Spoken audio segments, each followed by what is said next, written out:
আসসালামু আলাইকুম বন্ধুরা, আশা করি সবাই ভালো আছেন।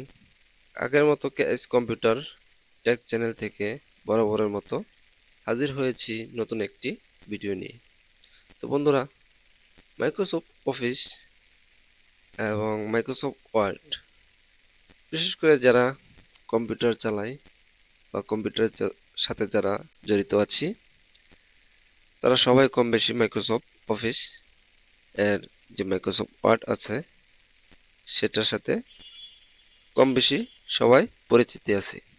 তো আজকে আমি আপনাদের সাথে শেয়ার করব মাইক্রোসফট ওয়ার্ডের যে হোম অপশনে প্যারাগ্রাফ নামে একটি অপশন আছে, সে অপশনের যে কি কাজগুলি আছে সেগুলি বিষয় নিয়ে আলোচনা করব।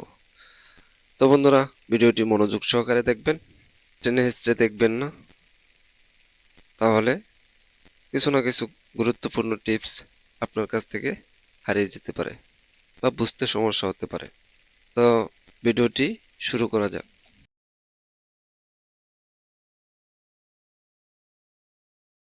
তো বন্ধুরা, আমি আগেও একটি ভিডিও দিয়েছি যে মাইক্রোসফট ওয়ার্ড কিভাবে আপনারা ওপেন করবেন এবং মনিটর থেকে স্ক্রিন থেকে এভাবে আপনারা ওপেন করতে পারবেন। এখানে মাউসের রাইট বাটনে ক্লিক করে নিউ অপশনে যাবেন, সেখানে একটি উইন্ডো আপনার সামনে আসবে, সেখানে আপনি দেখতে পাবেন মাইক্রোসফট ওয়ার্ড ডকুমেন্ট, বা আপনি স্টার্ট অপশনে ক্লিক করে অল প্রোগ্রামে গিয়ে আপনি ওপেন করতে পারবেন। এ বিষয়ে আমি ভিডিও আছে, সেটা আপনারা আমার চ্যানেলে ঘুরে দেখে আসতে পারেন। তো আমি কথা বেশি বলবো না, সরাসরি কাজে চলে যাচ্ছি। তো আমি প্রথমে মাইক্রোসফট ওয়ার্ড ওপেন করব। ওপেন করার পর এখানে হোম অপশন সিলেক্ট করাই থাকবে। তো আমি এখানে ফ্রন্ট যে চ্যাপ্টারটি আছে, যে অপশনটি আছে, এই ফ্রন্ট অপশনটি বিষয়ে আমি একটি ভিডিও দিয়েছি। এই ফ্রন্ট অপশন বিষয়ে সেটাও আমার চ্যানেল দেওয়া আছে। এখন আমি আপনাদের সাথে কথা বলবো এই প্যারাগ্রাফ অপশন নিয়ে। তো প্যারাগ্রাফ অপশন নিয়ে আমি এখন কথা বলবো। তো প্যারাগ্রাফে কি কি আছে একটু দেখে নেই। এখানে আছে আপনার প্রথমে আছে আপনার লেখাটি এলিং টেক্সট লেফট কন্ট্রোল। আপনি যদি কিবোর্ডে কন্ট্রোল এল চাপ দেন তাহলে কিন্তু লেখাটি আপনার বাম পাশে থাকবে, এল মানে লেফট সাইড।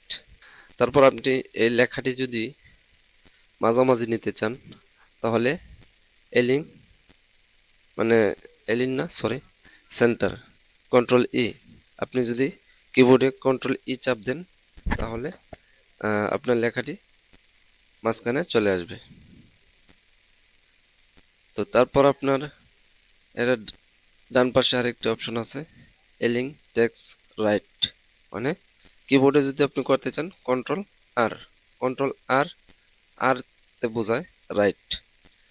যদি কন্ট্রোল আর এ চাপ দেন তাহলে আপনার লেখাটি রাইট সাইডে চলে যাবে।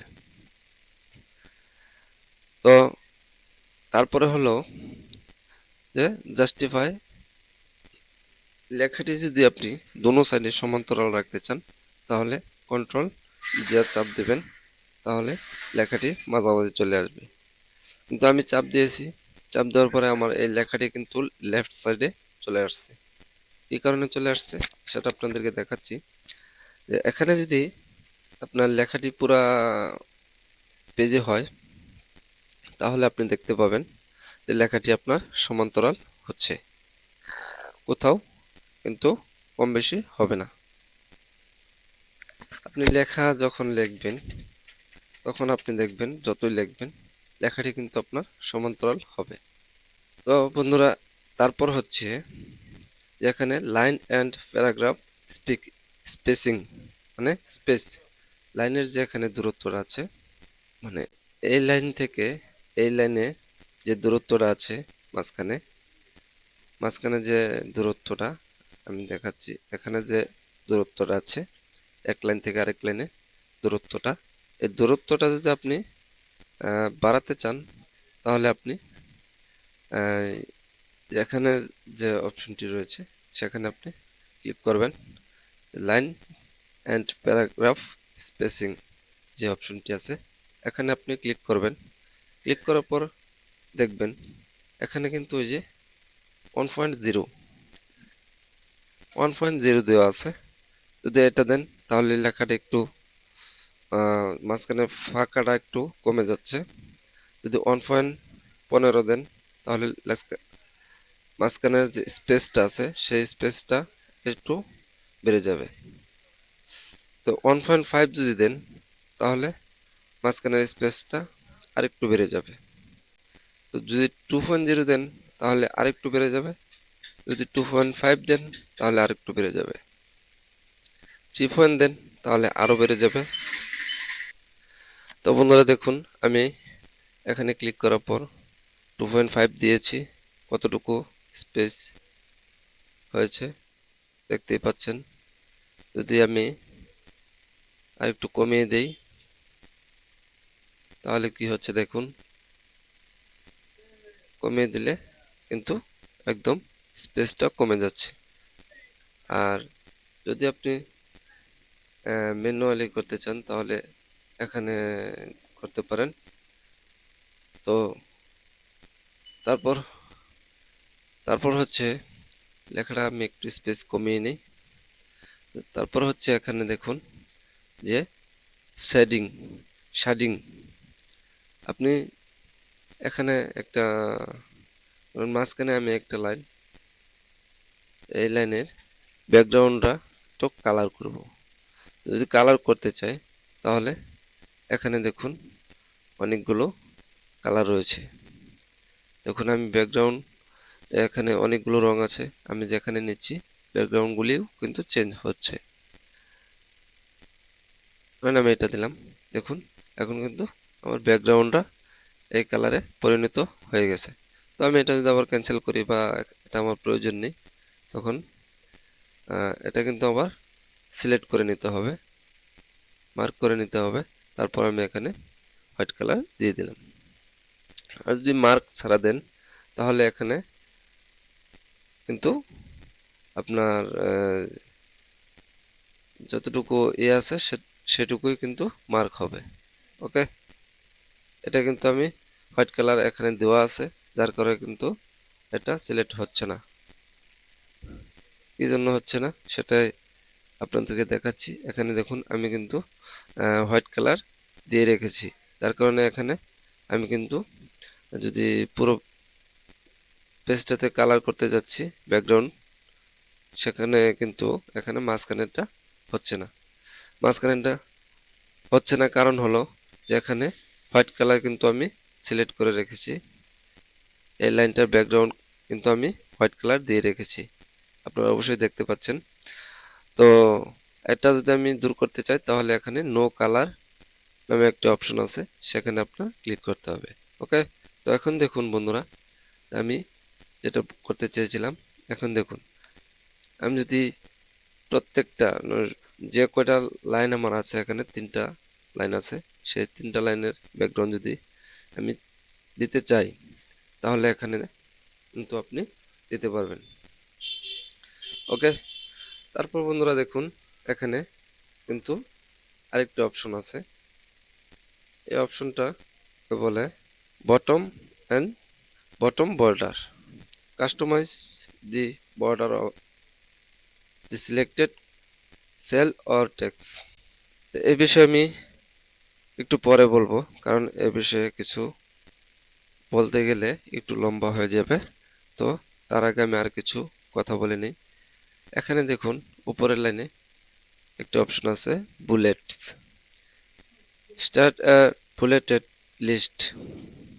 এটা আপনি যদি ধরেন লাইনের, আমরা যখন কিছু লিখতে গেলে যখন সিরিয়াল দিতে হয়, ধরেন 1 2 3 বা কোনো কিছু চিহ্ন করতে চাই বা ক খ বা এ বি সি ডি এরকম যদি আমি সিরিয়াল করতে চাই তখন আমি কি করব, তখন এখানে দেখুন যে বুলেটস নামের যে একটা অপশন আছে সেখানে আপনি ক্লিক করবেন। বুলেট নামে যে অপশনটি আছে সেখানে আপনি ক্লিক করবেন। ওকে, ক্লিক করার পর আপনি এখানে দেখতে পাবেন যে কিছু অপশন, বুলেট লাইব্রেরি কিছু অপশন এখানে দেওয়া আছে। আপনি এখানে যেটাই দেবেন সেটাই কিন্তু এখানে সিলেক্ট হচ্ছে। এই দেখুন এখানে কিন্তু এটা সিলেক্ট হয়ে গেছে। দেখুন বন্ধুরা, আমি যদি এখানে কিছু লিখতে চাই, লিখলাম, ধরেন কোনো এক প্রশ্নের মধ্যে যদি আমি লিখতে চাই, তখন আমার 1 নম্বর 2 নম্বর সিরিয়াল দেওয়া লাগে, বা এরকম চিহ্ন দেওয়া লাগে, বা ক খ এরকম চিহ্ন দেওয়া লাগে। তো আমি বা যেরকম কিছু চিহ্ন দেওয়া লাগে, সেই চিহ্নগুলি আমি কিভাবে দেব, যে যে আপনি বুলেটস অপশনে যাবেন, ক্লিক করার পরে এর চিহ্নতে ক্লিক করবেন, দেখেন এখানে অনেকগুলো অপশন দেখাবে। তো আপনি যদি এখান থেকে যে কোনো একটা সিলেক্ট করবেন, সিলেক্ট করে প্রশ্নের অপশনগুলি লিখবেন, তারপর যদি এন্টার চাপ দেন, দেখেন নিচে কিন্তু অটোমেটিক চলে আসছে। যদি আবার দেন, আবার চলে আসবে, আবার দেন, আবার চলে আসবে। ওকে, তো এখানে যদি আপনি তারপর দেখুন এখানে নাম্বারিং, স্টার্ট নাম্বারিং, নাম্বারের লিস্ট। আপনি যদি সিরিয়াল নাম্বার দিতে চান 1 2 3, বা ব্র্যাকেট দিয়েও যদি দিতে চান 1 দিয়ে তারপর যদি ব্র্যাকেট দেন, তাহলে দেখুন দেখাচ্ছে। তারপর যদি আপনি এ বি সি ডি দেন, সেটাও দেখাবে। যদি ব্র্যাকেট দিয়ে এ বি সি দিতে চান, সেটাও দেখাবে। এখানে আপনার কিছু অপশন আছে, আপনাদের কাজের যে অপশনটি দেওয়া থাকবে, বা কাজ করার সময় গ্রাহক বা আপনার যেটা দিয়ে করতে ইচ্ছে হবে, বা যেটা দিয়ে করলে ভালো হবে, সেটা দিয়ে আপনারা করবেন। তো আমি দেখাচ্ছি একটা দিয়ে। এখন অন দিলাম, অন দিয়ে একটা কিছু লিখলাম, বা প্রশ্ন লিখি বা যাই লিখি, যে কাজে প্রয়োজন পড়ুক না কেন, আপনি এভাবে দিতে পারবেন। দেওয়ার পরে এন্টার চাপ দেবেন, দেখেন 2 নম্বর কিন্তু অটোমেটিক চলে আসছে। ওকে, তো আপনি যতবারই করবেন ততবারই চলে আসবে। তারপর দেখুন এখানে আছে যে multi level, multi level list.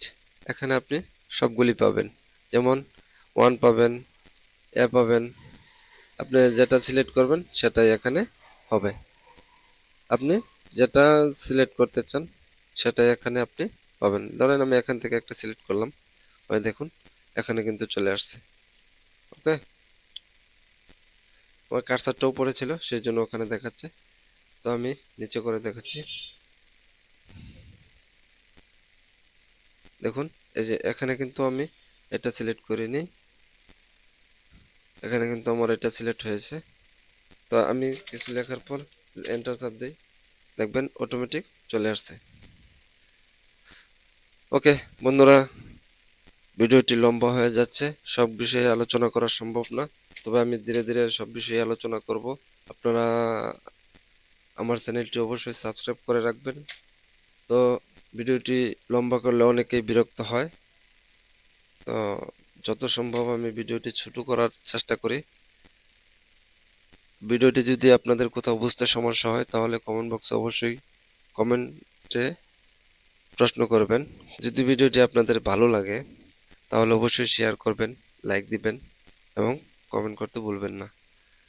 আর যারা আমার চ্যানেলে নতুন, তাদের কাছে অবশ্যই আমার একটি কথা, যে আমার চ্যানেলটি সাবস্ক্রাইব করে যাবেন।